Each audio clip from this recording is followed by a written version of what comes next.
1 Tessalonicenses, capítulo 5, versículo 12, diz assim: rogamo-vos, irmãos, que reconheçais os que trabalham entre vós, e que presidem sobre vós no Senhor, e vos admoestam, e que os tenhais em grande estima e amor por causa da sua obra. Tende paz entre vós. Rogamo-vos também, irmãos, que admoesteis os desordeiros, consoleis os de pouco ânimo, e sustenteis os fracos, e sejais pacientes para com todos. Vede que ninguém dê a outrem mal por mal, mas seguis sempre o bem, tanto uns para com os outros, como para com todos. Regozijai-vos sempre, orai sem cessar. Em tudo dai graças, porque esta é a vontade de Deus em Cristo Jesus para convosco. Não extingais o Espírito, não desprezeis as profecias, examinai tudo, retende o bem, abstende-vos de toda aparência do mal. E o mesmo Deus de paz vos santifique em tudo, e todo o vosso espírito e alma e corpo sejam plenamente conservados, irrepreensíveis, para a vinda de nosso Senhor Jesus Cristo. Amém, irmãos? Até aqui. Amém, queridos? Amém. Glória a Deus. Meus irmãos, eu comecei semana passada a falar com os irmãos sobre o homem. O sétimo ponto do nosso credo oficial, né? Estou falando sobre o credo com os irmãos. Eu acabei de falar há 2 semanas atrás sobre o Espírito Santo, e hoje e semana passada, aliás, eu comecei a falar sobre o homem. E eu falei para os irmãos, semana passada, que o homem é uma criação de Deus. E dentro desse assunto, eu lembrei para os irmãos que nós não somos frutos da evolução, nem somos frutos de uma explosão. Foi Deus quem nos fez e nós cremos assim. Eu mostrei aos irmãos que Deus fez o ser humano, criou o ser humano macho e fêmea.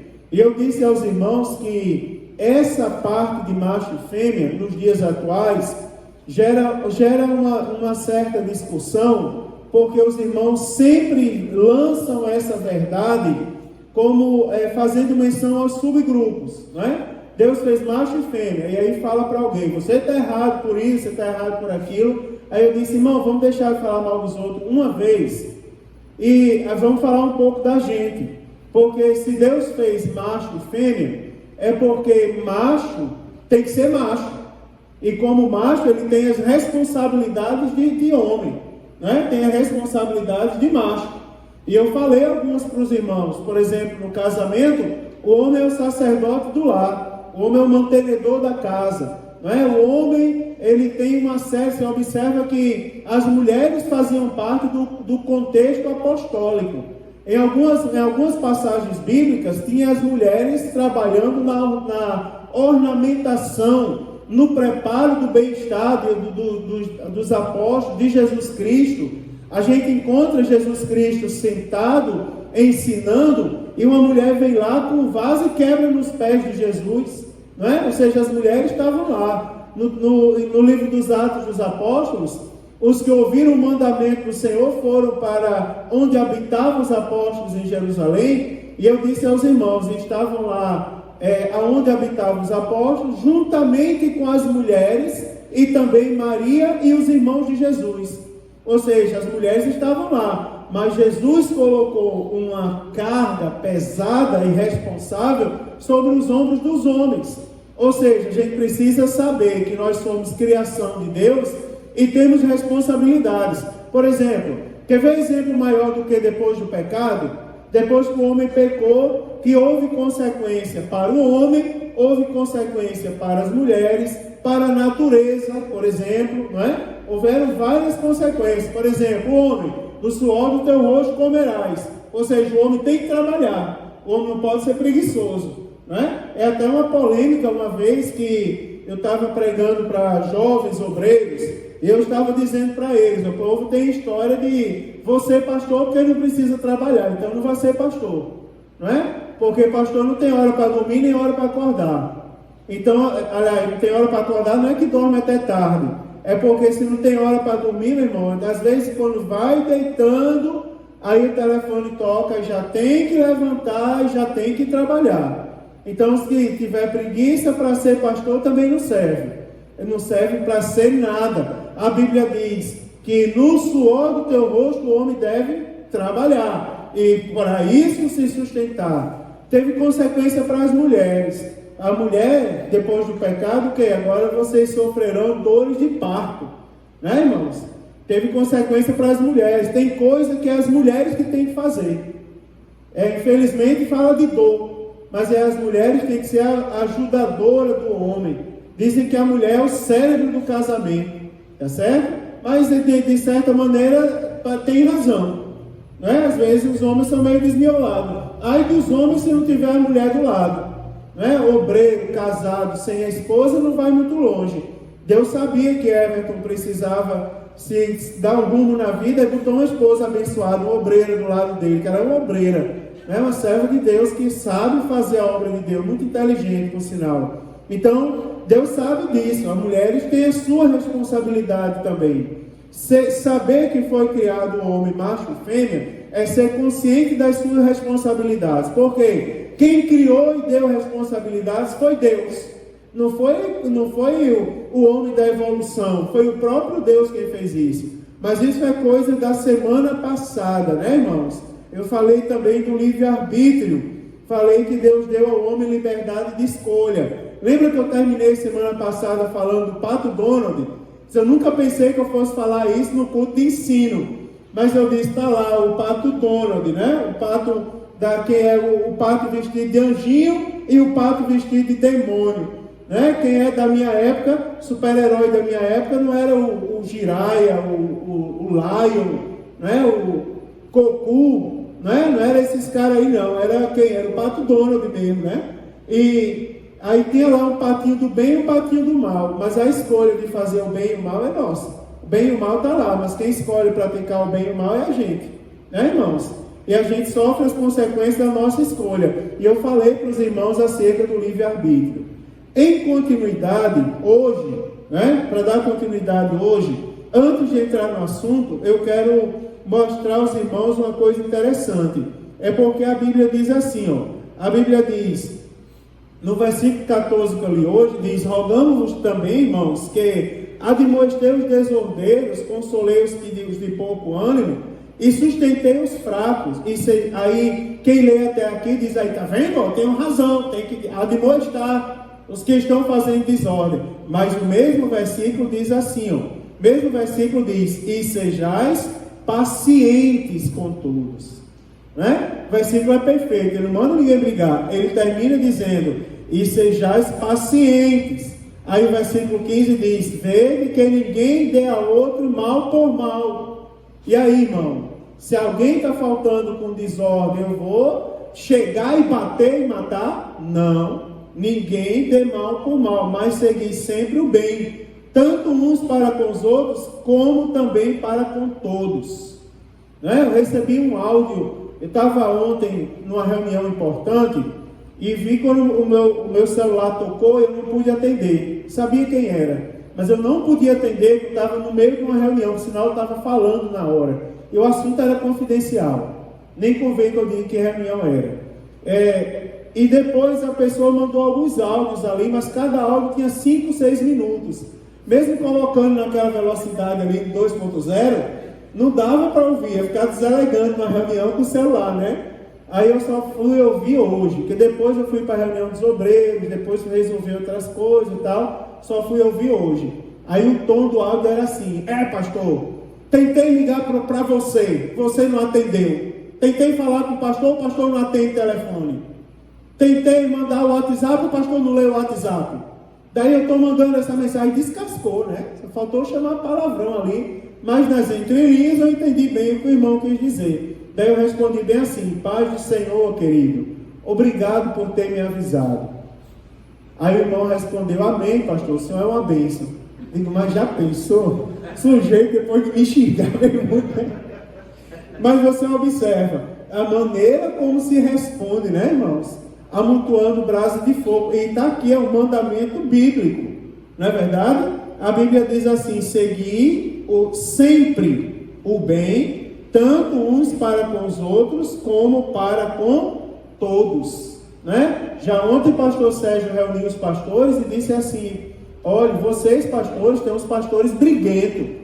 Aí ele disse assim: ó, evite briga, fujam de briga, rapaz. Vocês não estão na igreja para brigar, né? Ele chamando a atenção, falou, dentre as outras coisas, ele falou isso daí, eu achei interessante, né? Mas no nosso assunto de hoje não é isso. Isso eu só estou fazendo menção porque é o que eu falei no início do culto sobre se alguém tiver alguma coisa, tiver que falar, fala comigo, tá certo? Mas hoje eu quero dar continuidade a essa história do homem, falando um pouco sobre começando a falar, por sinal, sobre a constituição humana. Já foi tema da escola dominical, mas alguns irmãos ainda não compreenderam muito bem. E eu quero hoje deixar vocês assim, ó, nota 10 nisso. Primeiro, irmãos, é que nós entendemos que o ser humano ele é constituído de 3 partes.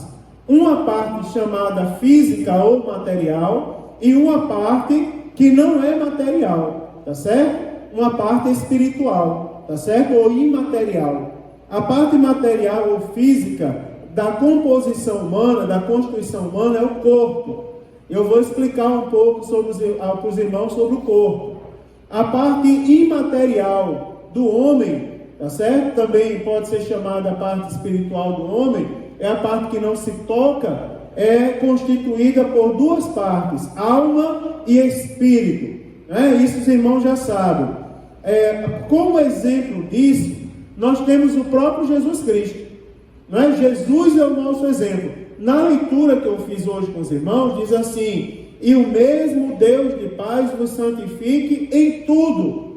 Versículo de número 23, você observa: e o mesmo Deus de paz vos santifique em tudo. Aí ele fala o que é tudo. Aí ele diz: e todo o vosso espírito e alma e corpo sejam plenamente conservados, irrepreensíveis, para a vinda de nosso Senhor Jesus Cristo. Aqui, irmãos, tem algumas doutrinas que estão inseridas nesse versículo. Primeiro, a doutrina da santidade. Não é? A gente deve ser santo somente na alma, somente nos sentimentos, nas emoções, nos desejos. Também deve ser santo nisso, mas não só na alma. Uma vez eu cheguei numa igreja para pregar, eu era bem mais jovem, ainda era meio espoletado assim, meio arretado, e na hora do culto, vocês não acreditam que o servo de Deus que estava dirigindo o culto falou. Ele olhou para a mocidade, era um congresso de mocidade, e disse assim: vocês jovens solteiros, comecem a olhar para essas mocinhas da igreja, aí começa a dizer assim: salva Jesus, a alma é tua, mas o corpo é meu. Eu disse: misericórdia, Jesus. E daí evoluiu, porque começou até a incentivar as pessoas a se prostituírem. Começou a dizer: olha, usem preservativo, porque o corpo é nosso, o corpo é de vocês aí, vão orando, olha para as servinhas. Aí eu digo: meu Deus, eu vou ter que pregar. Daí eu comecei a pregar e eu li 1 Tessalonicenses 5:23. Aí eu disse: olha, irmãos, o mesmo Deus de paz, o Deus dos preceitos diversos que começa no versículo 12, o mesmo Deus com D maiúsculo, o apóstolo Paulo está dizendo aos Tessalonicenses: vos santifique em tudo. E aí, irmãos, em tudo que diz é o quê? Em todo o vosso espírito e alma e corpo. E aí eu comecei a explicar um pouco sobre cada um, antes da pregação. Eu comecei a dizer: irmãos, o espírito é a parte do homem que se comunica com Deus. Se o espírito de Deus é santo, é tanto que nós chamamos, aqui eu já falei com os irmãos, nós chamamos o Espírito de Deus de Espírito Santo, porque nele está toda a santidade, ele é a referência da santidade. Agora, o Espírito do homem, para conseguir se chegar ao Espírito Santo, ele também precisa ser santo. Aí o apóstolo Paulo diz aqui, não é? Todo o vosso espírito, não é, irmãos? Aí a Bíblia diz assim, ó, sejam conservados plenamente irrepreensíveis. Aí você observa, na hora de falar com Deus, se a gente for analisar como é o Espírito permanecer irrepreensível, na hora de falar com Deus, é falar com Deus. Por exemplo, na hora de falar com Deus, o meu celular está aqui, irmãos, ó, do meu lado. A não ser que eu seja, por exemplo, um profissional da medicina e esteja de plantão. Aí eu estou lá, ou no meu trabalho, né? Por exemplo, lá o trabalho do Eduardo está de uniforme, está de plantão. Aí ele vai orar e o celular fica ali. Se tocar, pode ser a empresa chamando. O servo de Deus tem que ir lá trabalhar, porque o emprego dele tem que glorificar a Deus. Agora, irmãos, se não tem emprego, se não tem menino chorando, dependendo da gente, se não tem outra coisa, irmãos, que possa atrapalhar, o que requer a minha atenção naquele momento, na hora da oração, a atenção deve voltar-se para Deus, completamente. O irmão falou domingo que tinha pessoas preocupadas se ia dar ouro nas Olimpíadas. Eu não acho que o esporte seja pecado. Por exemplo, até incentivo as pessoas a praticarem o esporte. Eu preciso praticar o esporte. A médica olha para mim quase todo mês e diz assim: Maricel, está praticando esporte? Aí eu olho para ela, nos olhos dela, dá uma vontade de mentir, mas eu digo: não estou não, filho, ainda não. Comprei uma bicicleta, está lá, novinha. Não é, Jéssica? Não viu areia ainda, os pneus da bicicleta. Não é, irmão? Está lá. Um dia eu saio com ela aí andando, mas por enquanto não deu ainda. Eu sou um grande incentivador do esporte, fui atleta. Agora, o pecado está quando o esporte toma o lugar de Deus, irmão. Não é? Eu não posso ir orar, por exemplo, na expectativa. Peraí, agora o Brasil vai jogar. Eu tenho que saber se vai ser ouro ou se não vai. Estou lá orando, Senhor me abençoa. Aí, de repente, alguém grita: gol, Senhor me abençoa. Gol, gol, gol, gol, gol. Aí deixa Jesus do lado. Já pensou? Gol! Eu lembro na época da Copa, quando meu pai era novo convertido, que o pastor fez aquele drama. Era o final da Copa do Mundo. O pastor fez aquele drama: quero ver quem é o crente que vai faltar o culto para ficar em casa assistindo o final da Copa. Aí a gente foi tudo para a igreja lotou.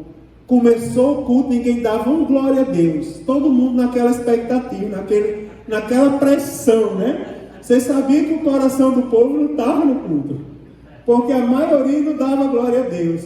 Daí de repente, aí a gente escutava os fogos de longe, ficava um olhando para o outro, a mocidade e o pastor lá, né? Pastorando quem ia comemorar. Aí eu lembro que nisso meu pai foi o único que chegou atrasado no culto. Quando ele entrou no culto, rindo, batendo palma, daí alguém olhou lá atrás, aí eu lembro que os meninos tudo lá: seu Nilton, e aí ele, 3-0 para o Brasil, eu falei, dentro da igreja, estava tudo concentrado em meu próprio pai tirando minha moral, mas é interessante. Mas aí, irmãos, quando o assunto é Deus, a gente não pode substituir Deus por nada, né, irmãos? O Espírito, o que significa que o Espírito deve ser irrepreensivelmente santo? É porque a nossa prioridade, na hora de nos comunicarmos com Deus, é Deus. Eu falei da oração, mas na hora do louvor também, irmãos, o louvor é ou não é uma comunicação com Deus? Quando você louva, você adora Deus com louvor. Quando você glorifica a Deus, você adora a Deus com as suas palavras de exaltação a Deus. Nesse momento, a sua concentração deve voltar-se única e exclusivamente para Deus. A sua alma, né, o espírito e a parte do homem se comunica com Deus. A alma, nunca esqueça, a alma é a parte do homem onde estão as emoções, os sentimentos, né, irmãos, os desejos do homem. Então, toda essa área também deve se apresentar irrepreensível, né, irmãos? Deve ser conservada. A Bíblia diz, plenamente conservado e irrepreensível para a vinda do nosso Senhor Jesus Cristo. E contrariamente ao que fala o mundo, também está falando do corpo. Não é, irmãos? O corpo irrepreensível.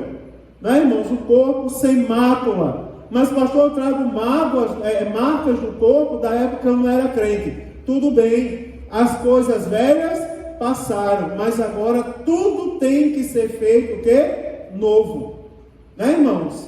Tudo tem que ser feito novo. Os vícios nós não podemos ter mais, tá certo? Às vezes eu brincava com a Coca-Cola, e cá para nós, eu gosto de Coca-Cola, mas eu vou dizer uma coisa, irmãos, eu estou há quanto tempo sem tomar já, Thaisa? Meu Deus do céu, ó, testemunho da esposa, tá vendo? Estou nem tomando escondido. Faz aí o quê? Uma semana? Né? Faz mais, né? Faz mais. Mas é verdade. Mas é porque eu não sou viciado em Coca-Cola. Senão, como é que eu ia pregar para os irmãos? Não sou viciado em Coca-Cola. Não é, irmãos? Não pode ter vício. Tem que se libertar dos vícios. Eu não vou entrar nesse assunto agora, mas eu só estou explicando para os irmãos. Primeiro, a constituição humana, espírito, alma e corpo. Segundo, irmãos, é que o próprio Jesus, ele é o nosso exemplo dessa constituição. Tá certo? Por exemplo, abra sua Bíblia no Evangelho segundo escreveu o evangelista Lucas, capítulo de número 24. Lucas 24, versículo de número 39. Olha o que é que diz a palavra de Deus aí. Lucas 24, 39. Diz assim, tá aqui. Vede as minhas mãos e os meus pés, que sou eu mesmo. Tocai-me e vede, pois um espírito não tem carne nem ossos, como vedes que eu tenho. Você observa, isso são palavras do próprio Jesus. Jesus tinha alma, irmãos? Claro. Ele tinha sentimentos, tinha emoções. A Bíblia fala de Jesus se entristecendo. Não é? A Bíblia fala de Jesus feliz. Não é verdade? Jesus tinha alma, tinha espírito? Claro que tinha. Não é? Em alguns momentos na Bíblia nós vemos Jesus conversando com Deus. Não é? Pai, perdoa porque ele não sabe o que fala. Não é? Jesus falando com Deus, é o Espírito. E você observa que o próprio Jesus, quando apareceu aos 12, falando acerca do seu lado material, tocar e ver, pois um espírito não tem carne nem ossos. É interessante, irmãos, que a Bíblia diz que Deus é Espírito. A Bíblia diz que para falar com Deus a gente tinha que ter uma parte especial. Se Deus não constituísse a gente com o Espírito, como que a gente ia falar com Ele? Porque o próprio Jesus está dizendo, o Espírito não tem carne nem ossos. Você pode ver alguma coisa, irmãos? Por exemplo, alguém aqui vê o vento? Não. Você não pode ver Deus, porque a Bíblia diz que Deus é Espírito. O Espírito não se vê. Né, irmãos? Tem gente vendo por aí. Cuidado com essas coisas. Tá certo? Então, essa doutrina que eu estou falando para os irmãos hoje, ela é chamada tricotomia. Tá certo? Não esqueça essa palavra. Tricotomia. Está no nosso credo. Diz respeito à constituição humana, composição humana. Cristo ele é apresentado com essas três características. Eu falei para os irmãos de 1 Tessalonicenses 5, 23. Abra sua Bíblia agora no livro, na carta aos Hebreus. Hebreus capítulo 4, versículo de número 12. Hebreus 4, 12 é um versículo conhecido nosso também. Se você não lembra, eu vou lhe fazer lembrar. Hebreus 4 e 12. Está escrito assim: porque a palavra de Deus é viva e eficaz. Preste atenção no que diz o versículo. É mais penetrante do que qualquer espada de dois gumes. Aí a partir de agora, ó, e penetrará até a divisão da alma e do espírito, e das juntas e medulas, né? E é apta para discernir os pensamentos e as intenções do coração. Por que a palavra de Deus ela é apta para discernir os pensamentos e intenções do coração? Porque a palavra de Deus vai onde ninguém pode ir. A Bíblia diz que vai até, penetra até a divisão da alma e do espírito. Né, irmãos? Ninguém pode chegar lá. Ninguém sabe onde fica essa divisão. A ciência não sabe. Mas a palavra de Deus chega lá. Se chega, então o versículo, por isso que o versículo diz, ela é apta para discernir os pensamentos e as intenções de coração. Tá certo? Está na Bíblia Sagrada. Olha só. Vire a página da sua Bíblia agora, a 1 Coríntios, capítulo 2. 1 Coríntios, primeira carta do apóstolo Paulo aos Coríntios, capítulo 2. Olha o que está escrito aí em 1 Coríntios, capítulo 2. Diz assim, 1 Coríntios, capítulo 2. Como é bom aprender a palavra de Deus, irmãos. A palavra nos liberta. Diz assim, ó, versículo 14 vamos ver do 14 ao 16. 1 Coríntios capítulo 2, versículo 14, diz assim: ora, o homem natural, você observa que o apóstolo Paulo mostra o homem natural. Ele diz: o homem natural não compreende as coisas do Espírito de Deus, porque lhe parecem loucura, e não pode entendê-las, porque elas se discernem espiritualmente. Até aí, por enquanto, nós mantemos sua Bíblia aberta nesse texto. Você lembra que eu falei há pouco tempo que o Espírito de Deus é santo, e o nosso espírito precisa também estar em santidade para poder se comunicar com o Espírito de Deus? Tem pessoas que contestam isso. Irmãos, ainda tem pessoas caindo no conto de fadas de que um bêbado na rua pode ser usado por Deus para você. Não é? Tem pessoas dizendo: olha o bêbado na rua sendo usado por Deus. Eu estava aqui outro dia lavando o pátio da igreja e chegou um homem que eu conheço, eu contei isso aqui para vocês, compositor de grandes hinos de nível nacional que a igreja canta, vocês cantam aqui nos conjuntos. Compositor, anda pela rua de Joinville mendigando, bêbado. Daí chegou ali, começou a cantar e a chorar. E disse assim: pastor, eu posso profetizar para vocês? Profetize da carne. Aí ele disse: por que da carne? Eu disse: porque o Espírito de Deus não está em você. Ele está triste com você. Daí ele baixou a cabeça e começou a chorar. Se eu fosse fraco, eu ia dizer assim: profetize. Aí ele ia dizer: Deus vai te dar a vitória. Tudo bem, uma palavra boa. Aí eu ia chorar: meu Deus, Deus usou o bêbado. Não, irmão, que Deus vai me dar vitória, não é? Deus vai me dar vitória, porque eu estou perseverando no caminho dele. Mas não significa dizer que Deus está usando o bêbado. O Espírito de Deus é santo. Aí o versículo que nós acabamos de ler diz assim: o homem natural não compreende as coisas do Espírito de Deus. Esse Espírito de Deus com E maiúsculo, ou seja, faz menção ao Espírito Santo. Aí diz: por quê? Esse porquê, irmãos, eu já expliquei para os irmãos, é um porquê junto e sem acento. É um porquê junto e sem acento.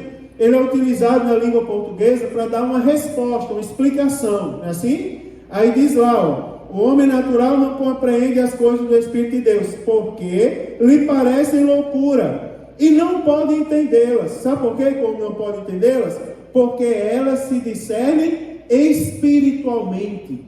Ou seja, o homem natural, o homem que não está em Cristo, ele não consegue discernir as coisas de Deus. Ele não é usado por Deus, porque essas coisas se discernem espiritualmente. Sabe quem é que Deus usa, irmão? Você ouviu a nossa irmã chegar aqui agora para louvar a Deus e dizer assim: irmãos, ela não estava na escala, no caderninho aqui do louvor estava lá, irmã Helena. Aí o secretário botou em parênteses: não estava na escala. Mas eu sei que se alguém deu nome é porque tem um hino, tem alguma coisa, um voto para pagar alguma coisa. Aí eu convidei a irmã. Você viu que ela chegou aqui e disse assim: irmãos, eu sonhei com esse hino. E começou a cantar um hino antigo, mas fazia tempo que a gente não escutava.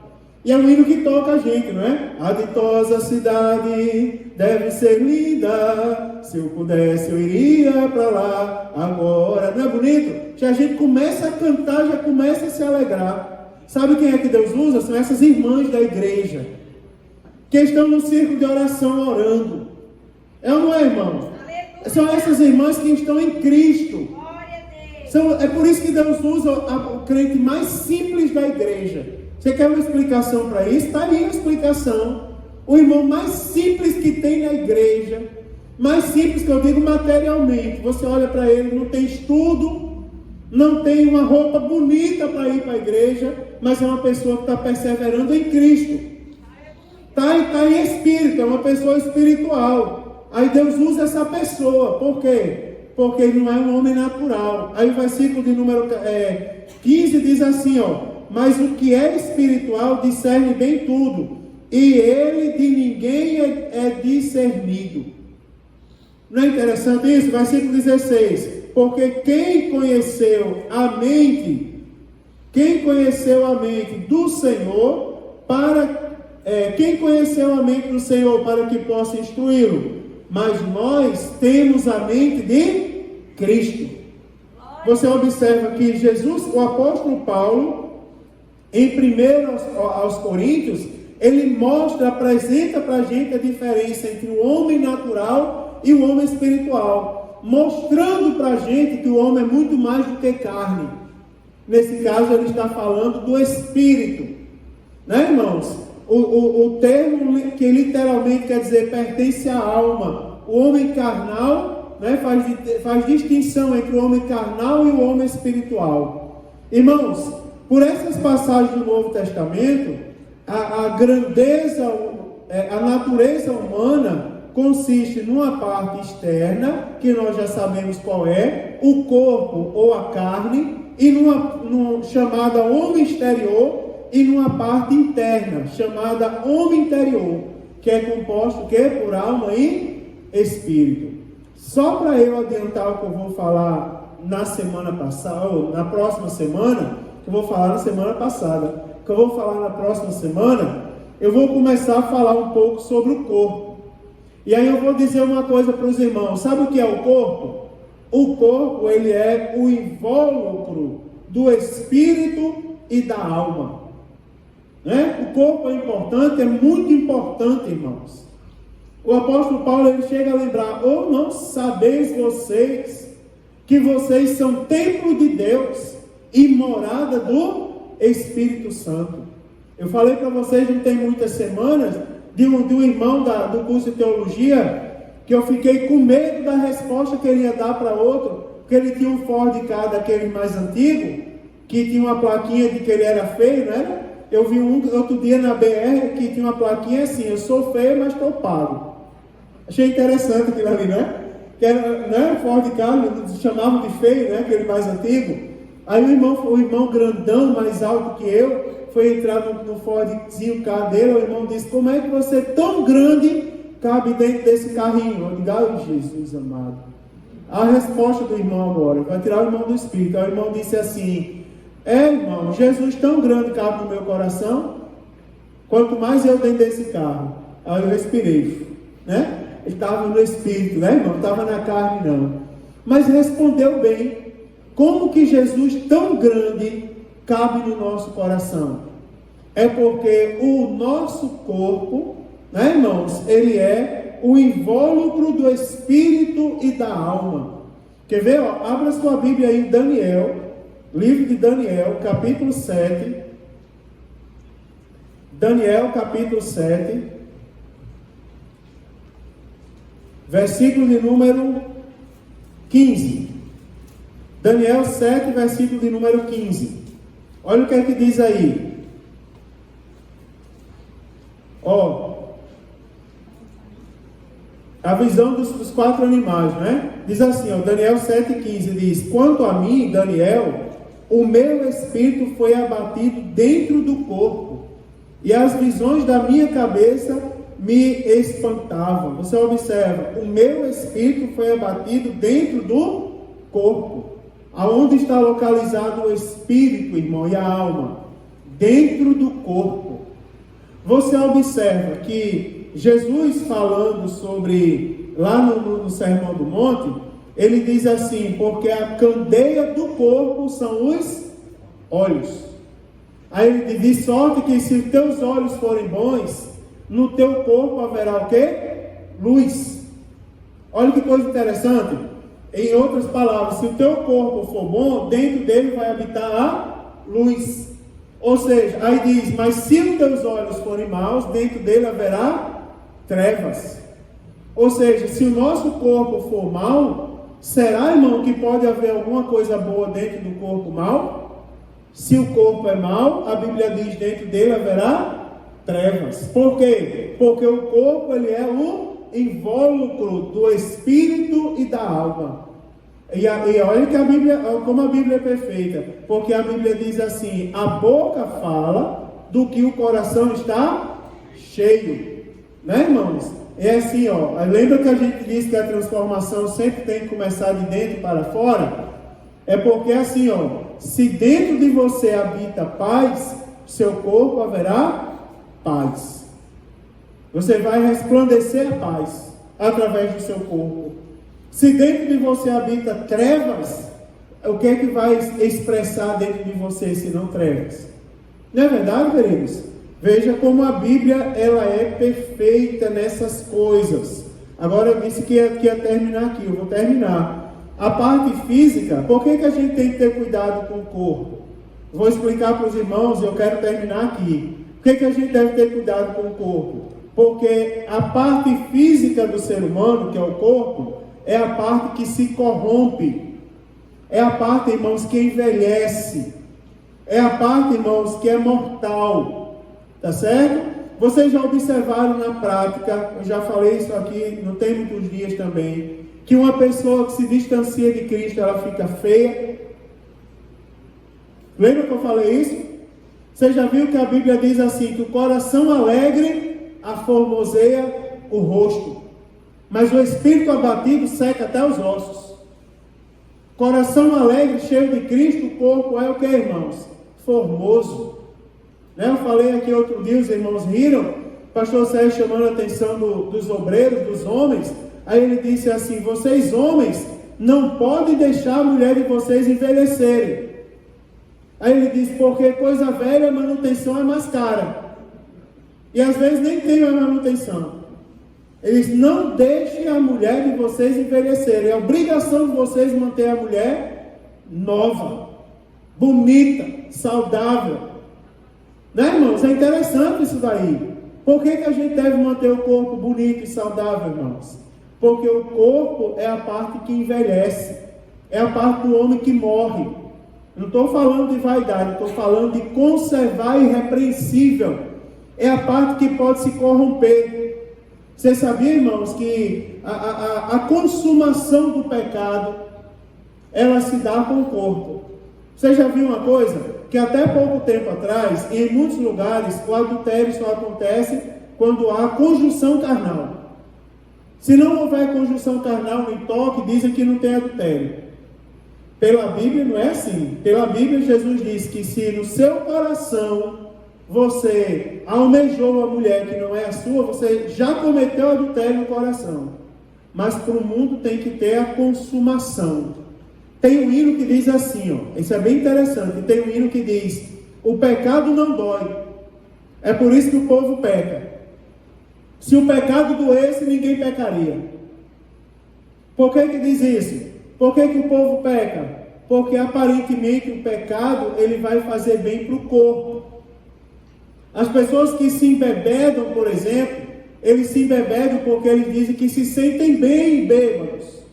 Se sentem leves, se sentem flutuando, né? Você já viu alguém dizer aí que está aéreo, que está, não é, na paz? Conheci uma pessoa que eu dizia assim, ô meu irmão, você só vive rindo, mas eu sabia bem o que ele praticava. Ele dizia, pastor, eu vivo em Noronha. Eu olho na minha frente e vejo aquelas ondas de Noronha, digo, eita Jesus, pecado, aparentemente é bom para o corpo. Sabe por quê? Porque o corpo é a parte do homem que se corrompe. É a primeira parte a se corromper, é o corpo. Sabia disso, irmãos? Tenha cuidado, que é por causa dos prazeres do corpo que muita gente está se distanciando de Deus. Eu vou terminar aqui para dizer uma coisa para vocês, ó. A luta hoje em dia, irmãos, é para ver a gente distante de Deus. Sabia disso? A luta do adversário é para ver a gente distante de Deus. É para ver você distante do Senhor. Porque perto de Deus, nós estamos assim, ó, protegidos. Né, irmão? Perto de Deus, não é que eu tenha poder, mas o meu Deus tem poder. O Deus que eu sirvo, Ele cuida de mim. Sabe por quê? Porque eu me esforço para ser fiel a Ele. Eu estou falando de mim, mas eu sei que isso é uma verdade com você também. Nosso Deus cuida da gente, cuida da nossa vida. Agora o adversário, ele quer fazer de tudo para ver o nosso corpo corrompido, para ver a gente distanciado da presença de Deus. Tem um hino que diz assim, pelo resplendor da sua presença, brasas de fogo se acendem. Né? Eu preciso dessa presença todo dia. Na tua presença, até a tristeza canta e salta de alegria. Né, irmãos? Tem um hino, é o hino de Alice Maciel. Depois, quando o Manassés estiver aqui, eu canto. Né? O hino de Alice Maciel fala da presença de Deus. A presença de Jesus altera as coisas. De alegria faz arder o coração. O que era frio, de repente fica quente. E no cenário tudo fica diferente. Diante dele, a esperança faz banquete. E no momento tudo pode acontecer. Casa velha pode virar palacete. E até a tristeza cantar e saltar de prazer na presença do Senhor Jesus. A luta é, irmãos, para nos ver distante da presença de Deus. Mas eu vou terminar minhas palavras essa noite repreendendo toda e qualquer tentativa de afastar você da presença de Deus. Está repreendido essa noite. Em nome de Jesus, irmãos, nós continuaremos caminhando cheios do Espírito Santo de Deus.